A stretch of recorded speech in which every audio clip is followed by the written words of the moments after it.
Okay, good evening, everyone. We have a nice crowd over here. Lloyd, Arlene, Dina, Toby in person. We'll have your mother in mind, Neshama Shahav and Ali, in the success of our learning. Yeah, thank you so much. Of course. And let's see who we got. Looks like we got Audrey, Marina, Jake, Bobby and Zadie, Arthur, Oliver, Susan, Melissa, Erwin. Wow. Okay, we got a great showing. Good house.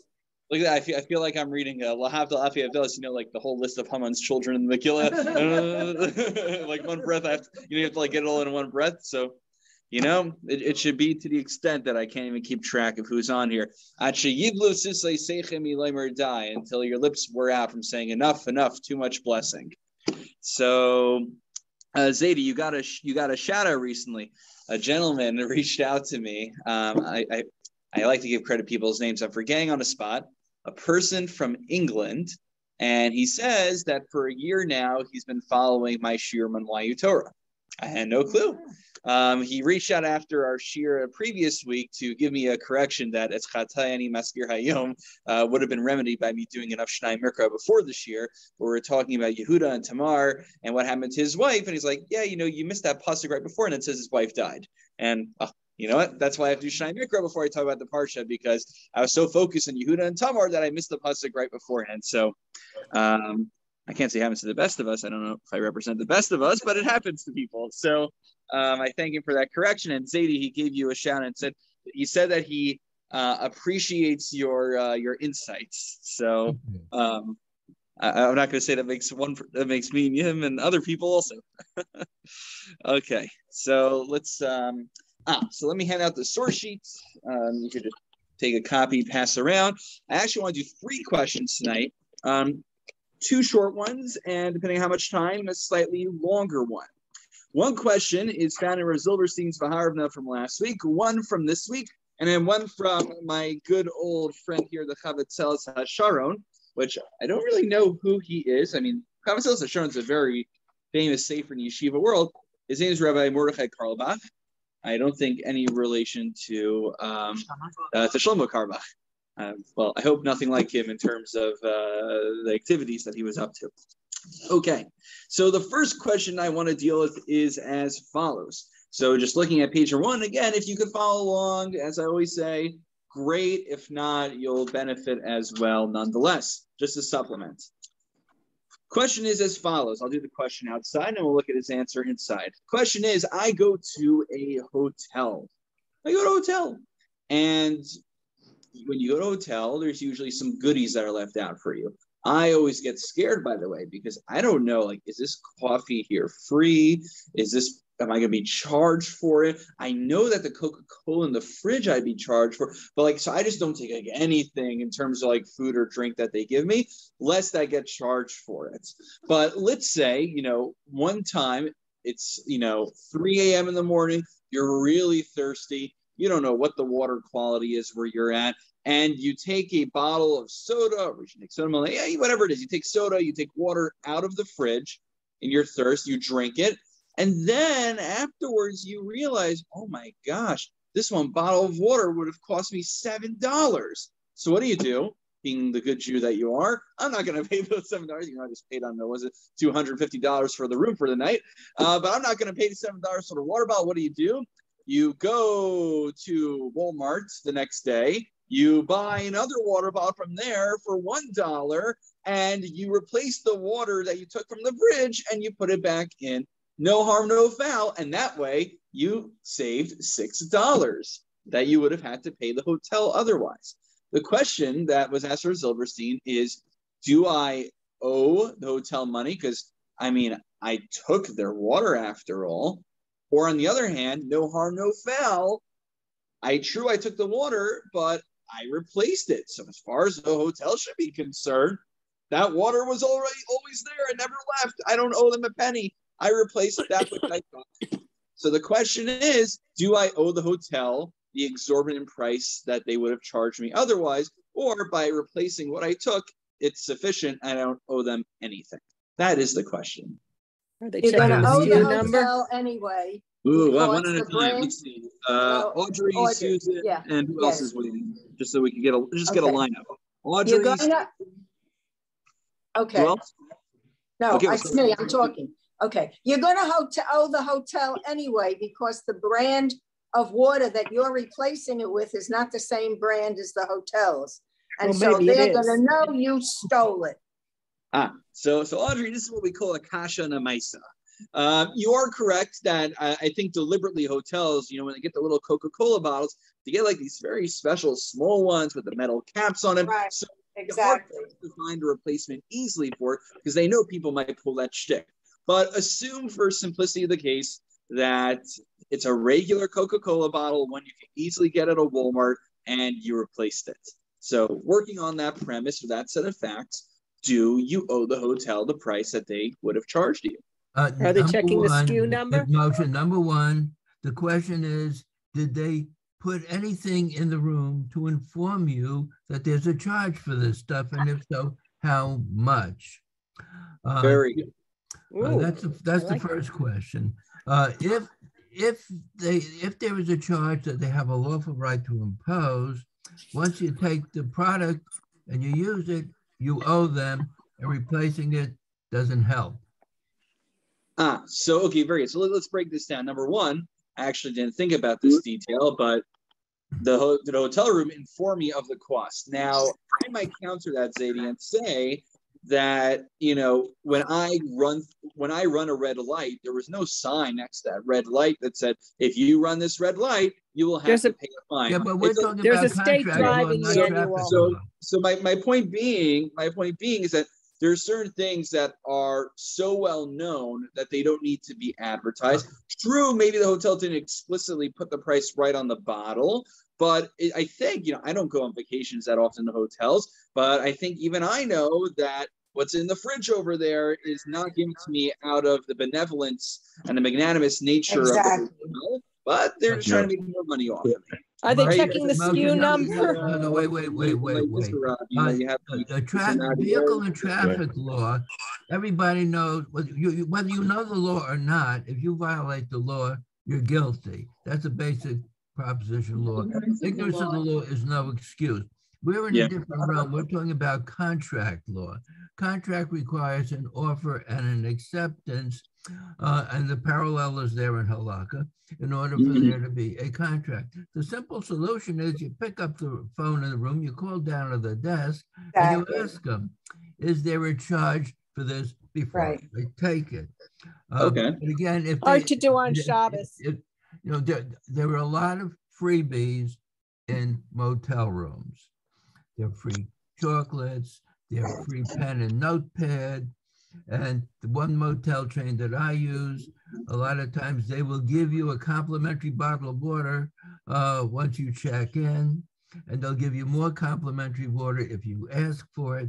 So it's not a fixed thing that just because you take a bottle of water out of the refrigerator, you're going to owe them money.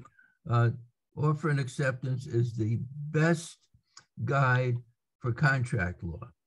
Okay, so Zadie, I think that's a good level of nuance, and I am Moda. Your point is well taken. So I'm gonna say the same thing to Audrey. We'll just say, for argument's sake, it's a kasha and a maisa for now. The price was on the bottle. I was fully aware of the consequence of me taking the bottle. In a moment of weakness and desperation, in the middle of the night, I had nothing to drink. I said, I'll deal with it in the morning. And I drank it fully knowing let's say the price was mamish on the bottle. Okay. We'll take then the Walmart price would look different and they would know. Sorry, we'll take two more points. We'll take Susan, then Lloyd, and then we'll give the answer. Because this is only 1 out of 3, guys. I have 2 more other Rabbi, I also have a comment. Well, okay, so Susan, Lloyd, Erwin, and then we're going forward. I was going to ask you if they were tracking the SKU number 1, and number 2, if they put the price on the bottle, then it's not going to look the same at Walmart. Oh, I don't know. There's a sign there in your hotel room that gives you. Okay, that might be.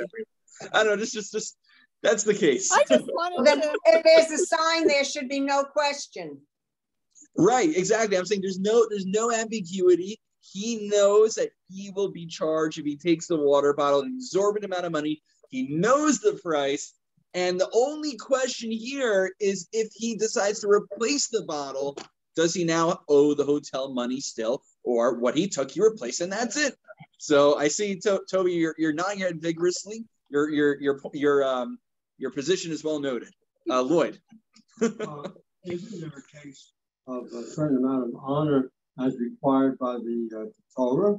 It says you should deal honorably in your business association. Isn't that really the main halacha?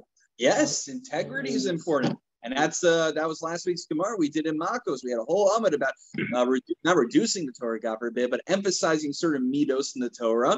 And we talked about 11. 11 went to 6, and 6 went to 3, and 3 got knocked down to 2, and then to 1. But the common denominator running through a lot of them was the importance of integrity. So, Lloyd, what I might say is, obviously, midos are important, but from a strictly legal standpoint, do I owe the hotel money? Right. You might be right that even if legally I have a loophole around it, you might say the right thing is no matter what, I should pay the hotel. I can hear that argument.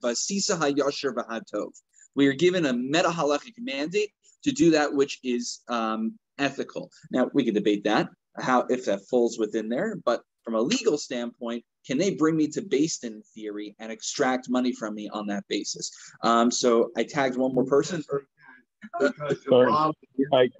Going from a different angle, if there's a price list there, it means that it's a profit center. And if they don't generate enough revenue from it, what's going to happen is they will do away with the service.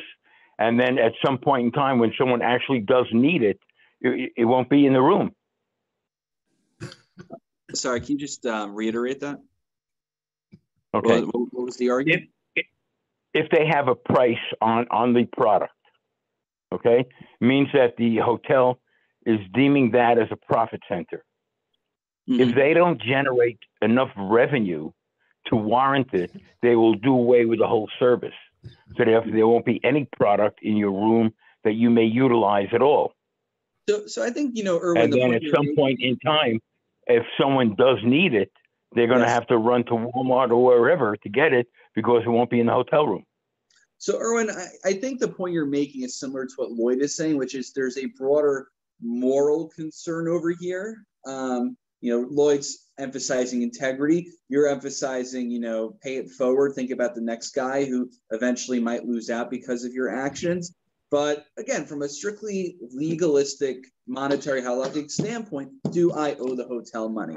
I know all of you here have integrity, and this isn't even a question for you, but from a halakhic standpoint, yes. Toby says yes. Yes. Okay, what's your argument? The water belongs to me. I have set a price for it, and I want to obtain $7 for that bottle of water. You are somebody who's a customer who wants that water. Mm-hmm.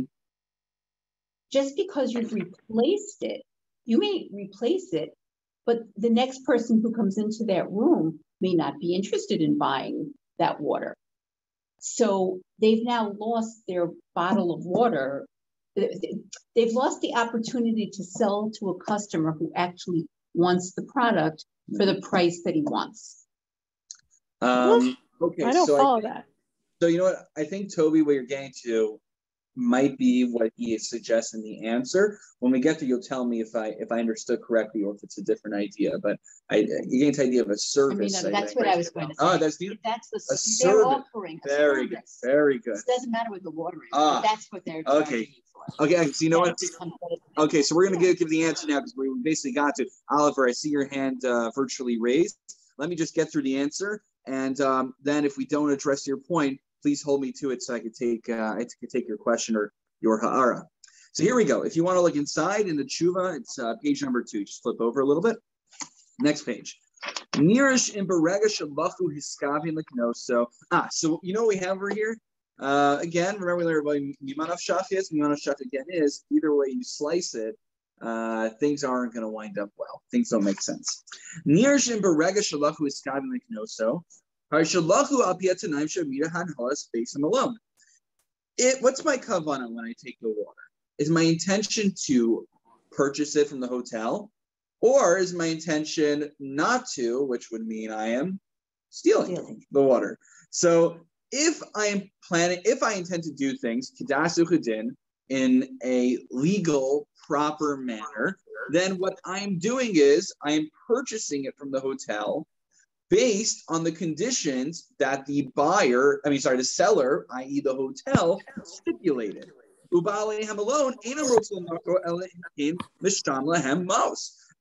the hotel does not want to transfer ownership of the bottle to someone else unless I pay the price that they stipulated. So if I'm planning on doing things the legal way, then I implicitly am buying in to their terms of the sale. However,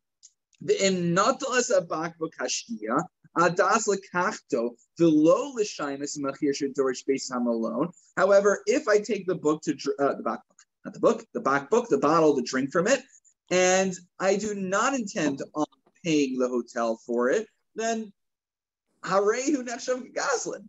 Then I'm a thief.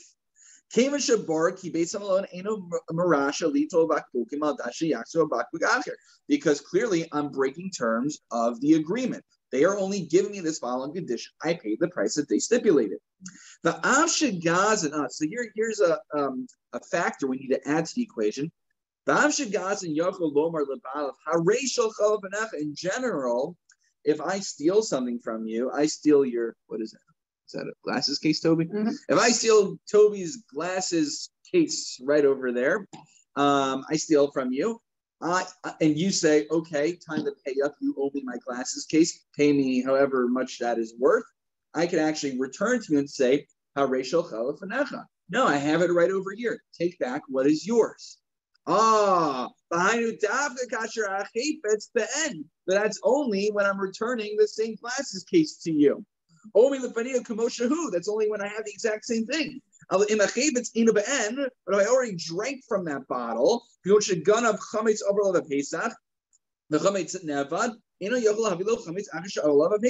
for instance, I steal chametz from you on Pesach, and then the chametz afterwards becomes aser because I didn't sell it, and it's basically not the same item anymore. I can't just return it to you and say, oh, I returned an item to you. It's no longer the same thing. Here's what you're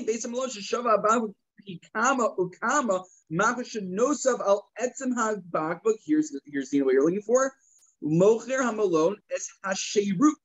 The service. They're not just selling me a bottle, they're selling me a service as well. What's the service? The service is that they put a bottle in a fridge in a very convenient location. I get that ice cold bottle middle of the night. The very reason I needed it, they provided the service. They went out to Walmart or wherever they went and they got the bottles. The you're not just buying an item, but there are other factors in this equation. And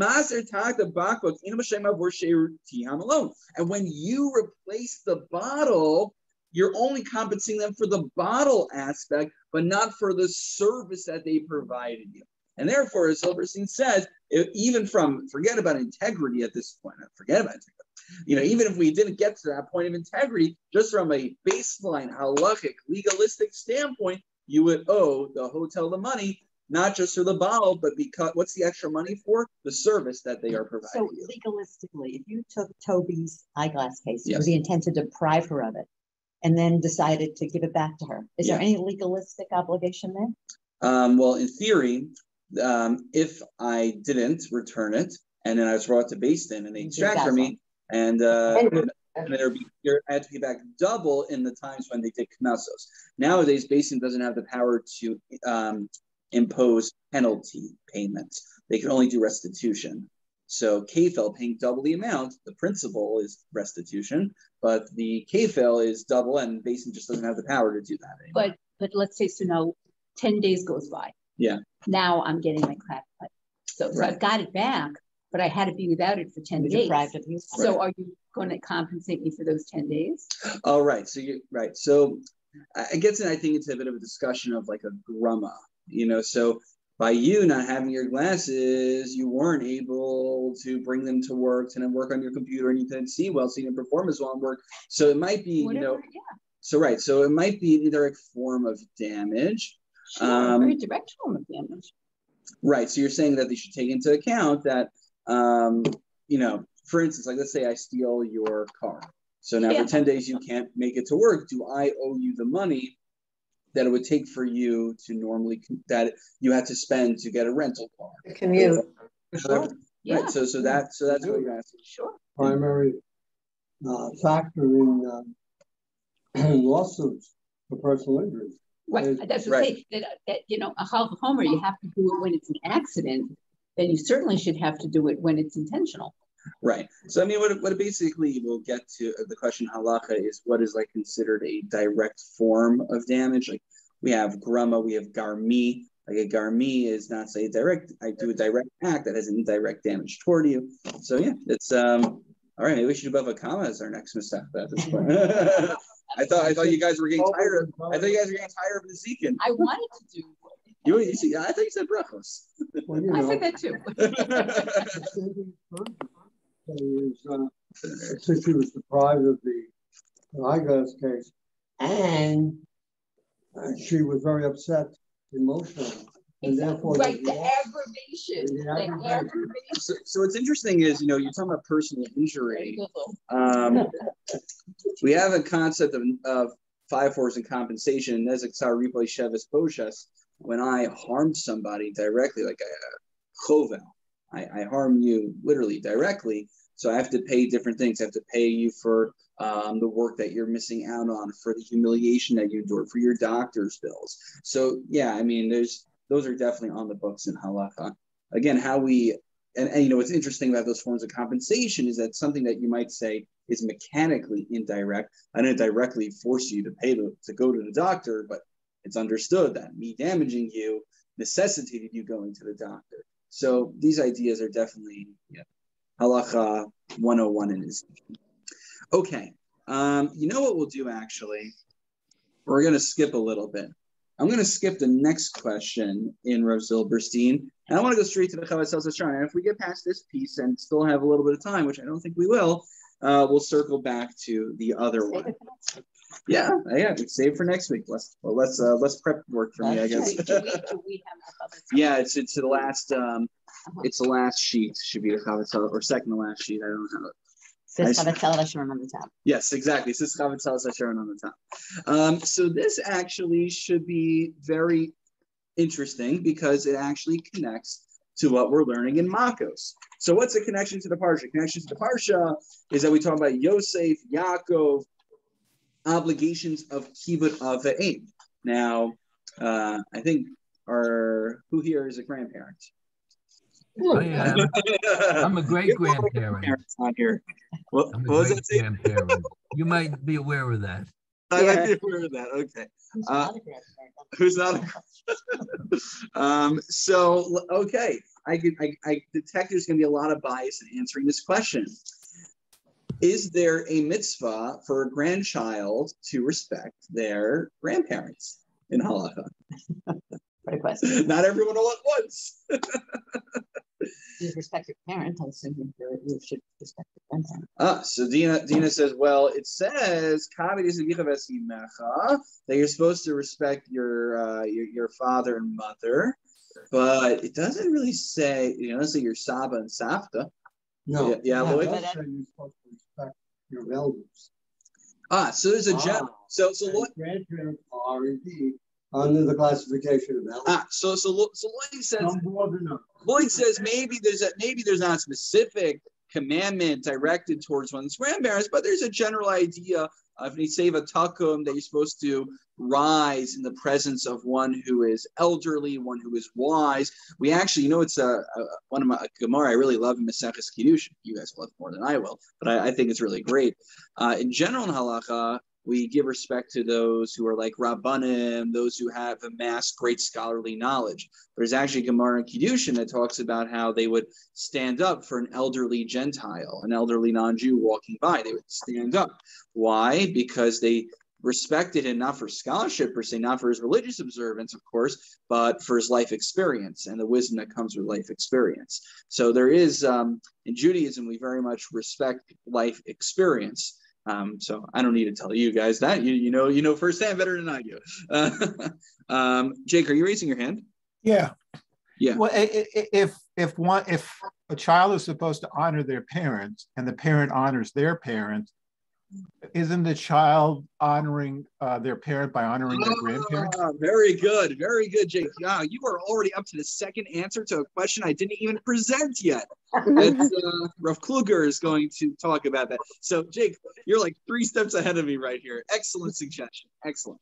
So, what's the question? Okay, so those who want to follow along inside, it's a machlokes. So, actually, if you look in the first paragraph, quotes the Gemara Makos Yud Beis Amud Av 12a. Wow, that was like half a year ago that we were up to that, guys. If it feels like yesterday.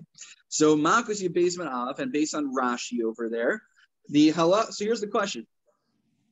We know that if Ruvain accidentally, but partially negligently, kills Shimon, they are lumberjacks, they go out to the forest, Ruvain's axe slips out, kills Shimon. Or, according to one opinion, hits the wood on the tree and the splinter goes out and kills Shimon. Doesn't matter for now. So then the relatives of the deceased have a right to avenge his blood. They're called Goalei Hadam. They could avenge his blood and they could kill Ruvain to, seek vengeance for their lost relative. Nothing new for many of you. I know many of you are in our Makoshi already. So the question is, let's say if Reuven kills Shimon, right? Shimon is Reuven's.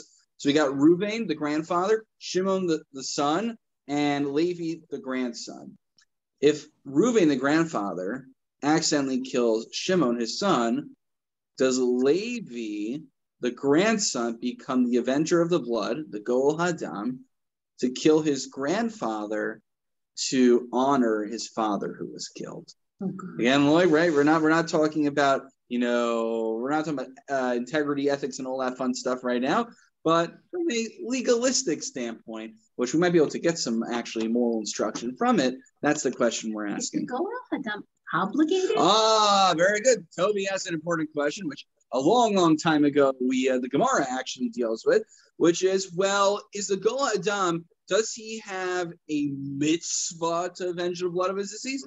Or is it a reshus? Or is it like, we understand that human nature and we understand the great distress you must be in, and therefore, we give you a green light to do an extrajudicial killing. So is it a reshus or a mitzvah? The Gemara dealt with it, and that's important for our analysis as well.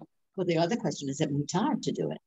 Well, it's, of course, so who is it mutar for? Is it mutar? So for the relative, it's not only mutar, but it might be a mitzvah. The question is, though, what about a third party? What about his friend?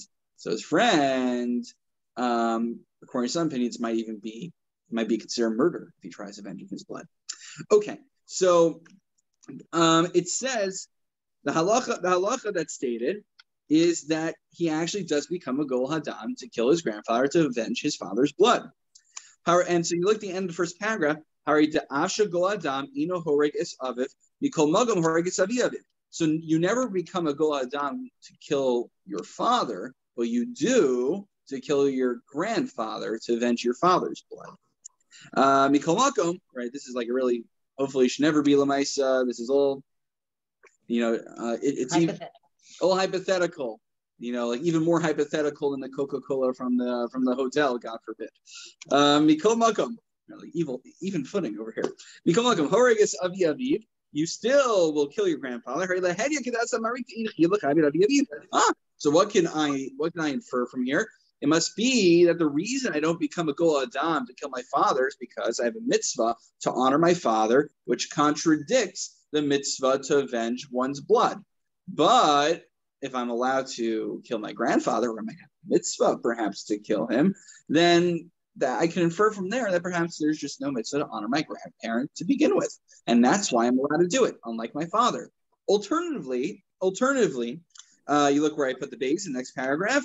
The Magen Avram over there? The Magen Avram says, no, this isn't a hutra, this is a dechuya. We've learned these terms before, but it's always good to remember. Hutra means something is completely permissible. So when I am driving someone to the hospital on Shabbos to save their life, it's not that I'm violating Shabbos to save someone's life. it's that Shabbos doesn't even exist in this scenario. And there's practical applications for that. Or no, it's a dechuya, it's pushing something off. Yes, I'm being mechal Shabbos, but it's for a cause that supersedes it. So that's what's going on over here. This is a dechuya. No, next column. Even though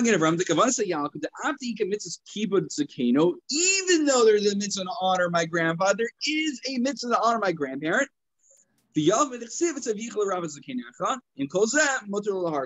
But there is a superseding imperative to avenge my father's blood.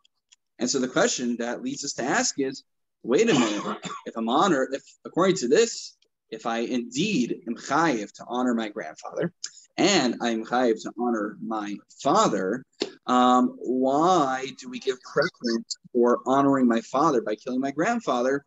Shouldn't the honor that is due to my grandfather require me to refrain from killing him? So why should one take precedence over the other? Why should I honor my father and ignore the imperative of honoring my grandfather? Does that make sense? Is that a reasonable question? I have an issue. How does one honor his father by killing his grandfather? But his father wants his own father killed. Ah, very good. So you're bringing in Jake Svar over here. So let's skip down. Next page, you look where I wrote Teretz Beis. The second answer. We'll do the second answer first because Zadie, both you and Jacob already brought it up. So Rav Kluger says, this is in Tam Vadas, Ta'adarab, look in the underline, Kevin Shagol Damo Shel Aviv, Azai Zeu Kvodo Shel Aviv. So what's he saying? What's the reason I have to honor my grandparent? Because by honoring my grandparents, I am honoring my parents. My parents have to honor my grandparents. So by me honoring them, the grandparents, it's a way of honoring my parents. It's only through them. It's actually, there's the debate. One's supposed to give honor to an Ishes Chaver, a wife of a Torah scholar. So the question is do we honor the wife of a Torah scholar, i.e. the Rebbitzin? Either A, because by honoring her, you are honoring the husband who's a Torah scholar, or B, maybe we assume on her own merits that she's an educated woman as well, and you're honoring her for what she knows. So it's a similar kind of conversation over here. Is there an intrinsic value in me honoring my grandparents? Or is it by happenstance that it's just another way of me fulfilling the mitzvah of kabides avicha v'esimecha, of honoring my parents? If so, what does he say? Well, in this case over here is the exception to the rule that if the whole reason I honor my grandfather is to honor my father, but here I have an imperative to honor my father by killing his killer, then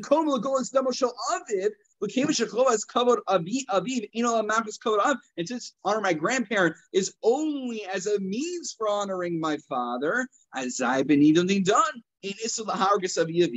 We see here that there's no isser to kill one's grandparent in this case, because by doing so, they're bringing honor to their father. Again, just because I see horrified faces looking at me, don't try this at home. Should never happen. Not halakha l'maisa. This is a fun learning exercise. And also, we're learning Makos now, so this is very on point.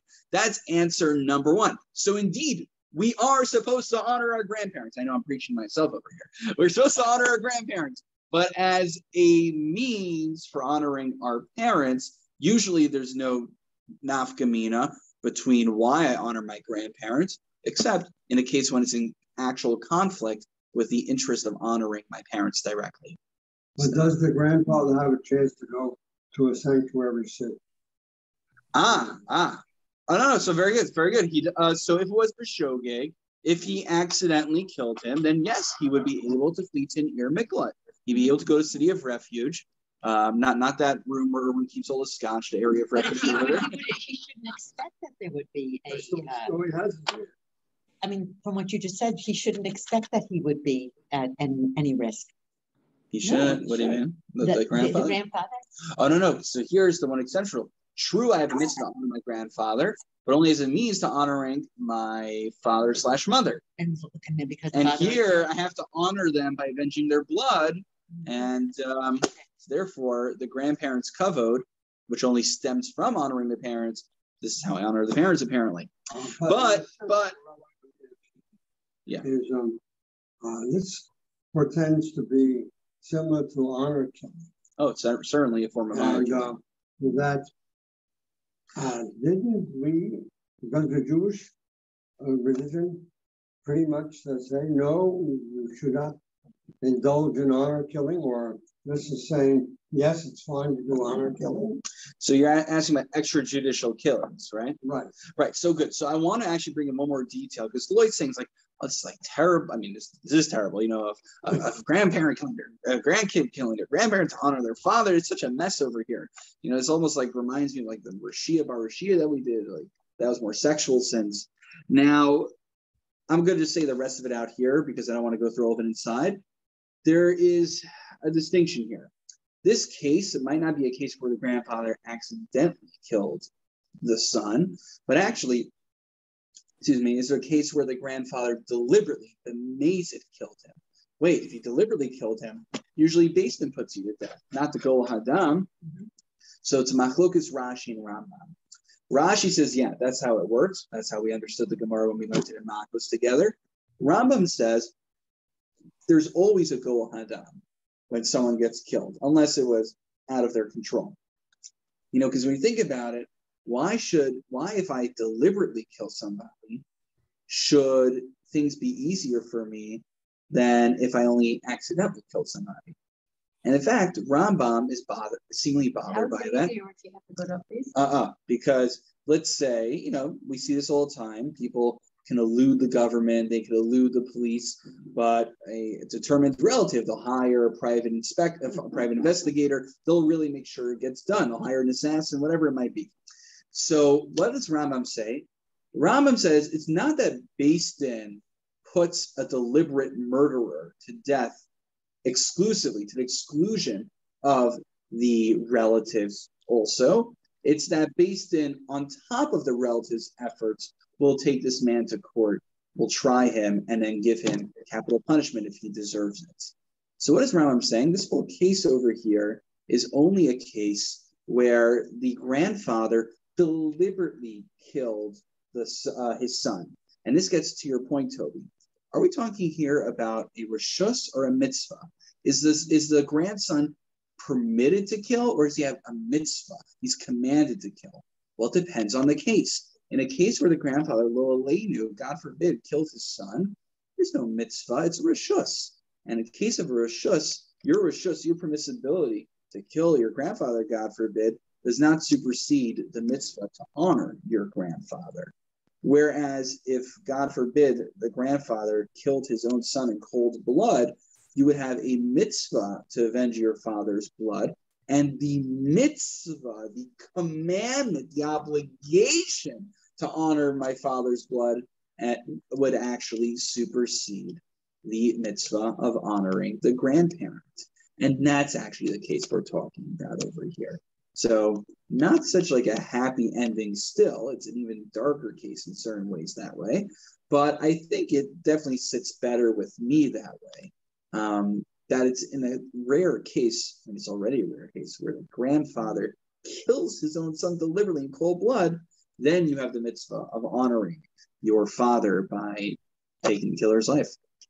Can I throw a totally different lens into it? Sure, Toby. So, yeah, we're at the end. You know, let's just open up for questions at this point, and then we'll conclude by 7:45. Just to get to a more general proposition. What if, let's say, for some reason, the father is out of the picture? Father's out of the picture. You know, he's in jail, or he's like a real Russia, or whatever. So, you know, for whatever reason it is, you don't have. I don't know. Are there any exceptions to being obligated to honor your father? Yeah, you know what, Toby? That's what I'm asking. You just reminded me. If the father is out of the picture, do you have a direct obligation to honor the grandparents, or is it only derivative? Okay, very good. So you remind me that we jumped straight to the second answer and never gave the first answer. And Toby's asked, so you're asking, is it derivative? According to the second answer, honoring one's grandfather is a derivation of my obligation to honor my father. Right. But actually, the first answer that he gives is that what he basically distinguishes and said, when one has an obligation to honor their father, there's really two aspects to honoring their father. One is that you're just mechuyev meshubad, you are indebted to your parents, I guess maybe because they're the ones who brought you directly into this world. And you have actually, you're not their slave, you're not their servant, but you actually have a certain, you're subservient to your parents to a certain degree. And then that's vis-a-vis your parents, you have an obligation. And then there's a mitzvah vis-a-vis God, that you have a mitzvah being antam l'makom as well to honor your parents. And that's why Ramban famously points out that the mitzvah to honor one's parents is on the first tablet, which is mitzvahs between me and God, the antam l'makom. When it comes to the mitzvah of honoring one's grandfather, there isn't I'm not, sorry, Zadie, I'm not in servitude to you, but I have a mitzvah. Don't get in trouble with me. I have a mitzvah klape shemaya. I have a mitzvah to God, that God, it's ben adam l'makom, to honor my grandparents. So in a case where the grandfather deliberately kills his own son, he just became a rasha. He just became a wicked person. And there's no mitzvah to God for me to honor a wicked person who's not part of Am Yisrael, who has done such a terrible act. They remove themselves for halachic purposes. They're basically no longer part of the Jewish nation unless they repent and do all sorts of things.